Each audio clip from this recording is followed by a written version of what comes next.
मीना आणि रोहितचं लग्न होऊन 5 वर्ष झाली होती. त्यांचं नातं खूप छान होतं. रोहित एका मोठ्या कंपनीत मॅनेजर होता आणि मिनल एका शाळेत शिक्षिका. दोघेही आपापल्या कामात व्यस्त असले तरी एकमेकांना वेळ द्यायचे. पण गेल्या काही महिन्यापासून त्यांच्या नात्यात एक पोकळी निर्माण झाली होती. रोहितची कंपनी अमेरिकेत एक नवीन शाखा उघडणार होती आणि त्याला त्या प्रोजेक्टची जबाबदारी मिळाली होती. ही त्याच्या आयुष्यातील एक मोठी संधी होती. त्यामुळे तो दिवसाचे 16-17 तास काम करायचा. घरी आल्यावरही तो लॅपटॉपवर असायचा किंवा फोनवर मीटिंगमध्ये व्यस्त असायचा. मिनलला त्याच्या कामाचा अभिमान होता, पण ती त्याला गमावून बसल्यासारखं वाटत होतं. एका शनिवारी मिनलने रोहितला सरप्राईज देण्याचा विचार केला. तिने त्याला त्याच्या आवडत्या रेस्टॉरंटमध्ये जेवायला जायचं सांगितलं. रोहित म्हणाला, "मी येतो, पण थोडा उशीर होईल." मिनलने सुंदर ड्रेस घातला, छान तयार झाली आणि रेस्टॉरंटमध्ये ऑफिसमध्येच थांबावं लागेल. "तू जेवून घे, नंतर बोलू." मिनलचा चेहरा उतरला. तिने डोळ्यात आलेलं पाणी लपवलं आणि एकटीच जेवण केलं. घरी परत आल्यावर ती खूप उदास होती. तिला वाटलं, रोहितला माझं महत्त्व कळत नाही. दुसऱ्या दिवशी रोहित घरी आला तेव्हा ती त्याला काहीच बोलली नाही. तो म्हणाला, "मिनल, काय झालं? तू नाराज आहेस का?" मिनल म्हणाली, "काही नाही." रोहितने तिला जवळ घेतलं. "मिनल, तू समजून घे. ही माझ्या आयुष्यातील एक महत्त्वाची गोष्ट आहे. एकदा का हा प्रोजेक्ट पूर्ण झाला की मग आपण खूप वेळ सोबत घालवू." पण मिनलच्या मनात शंका होती. खरंच का?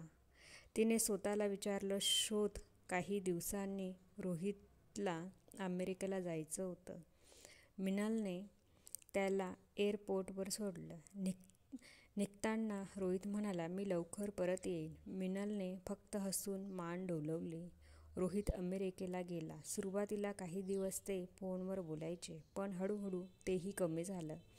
एक दिवस मिनलला रोहितच्या जुन्या ड्रॉवरमध्ये एक लहानशी डायरी सापडली. ती डायरी त्याने लग्नाच्या सुरुवातीच्या काळात लिहिली होती. त्या डायरीत त्याने लिहिले होते की, "मिनल, माझ्या आयुष्यातील सर्वात मोठी भेट आहे. ती जेव्हा हसते तेव्हा माझं जग उजळून निघतं. मला तिच्यासोबत प्रत्येक क्षण जगायचा आहे." मिनलला कळलं, रोहितचं प्रेम कमी झालं नव्हतं, फक्त ते हरवलं होतं.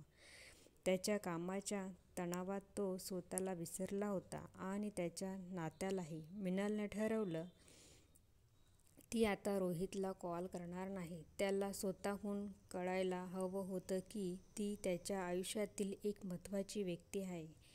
तिकडे अमेरिकेत रोहितचा प्रोजेक्ट यशस्वी झाला. त्याने मोठा आनंद साजरा केला, पण त्याला काहीतरी कमी असल्यासारखं वाटत होतं. त्याला मिनलची आठवण आली. त्याने तिला फोन केला, पण तिने उचलला नाही. तो अस्वस्थ झाला. त्याने अनेक फोन केले, पण प्रतिसाद मिळाला नाही. अखेर त्याला कळलं की त्याने तिच्या भावनांकडे दुर्लक्ष केलं. त्याने तिला गृहीत धरलं. त्याने तिला वेळ दिला नाही. त्याने लगेच भारतात परत येण्याचं तिकीट काढलं. तो मुंबईला परत आला आणि थेट मिनलच्या घरी गेला.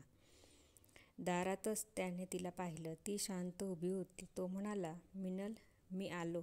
मला माफ कर. मला कळलं की माझ्यासाठी सर्वात महत्त्वाची गोष्ट तू आहेस." मिनल हसली, म्हणाली, "मी तुमची वाट बघत होते. तुम्हाला तुमच्या मनाला भेटायला खूप वेळ लागला." रोहितला कळलं की त्याने जगाला जिंकलं, पण आपल्या आयुष्यातील सर्वात महत्त्वाची व्यक्ती गमवायची वेळ आली होती. दोघांनी एकमेकांना मिठी मारली.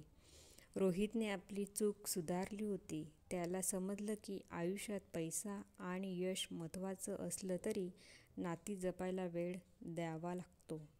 ती एक अर्धवट राहिलेली भेट आता पूर्ण झाली.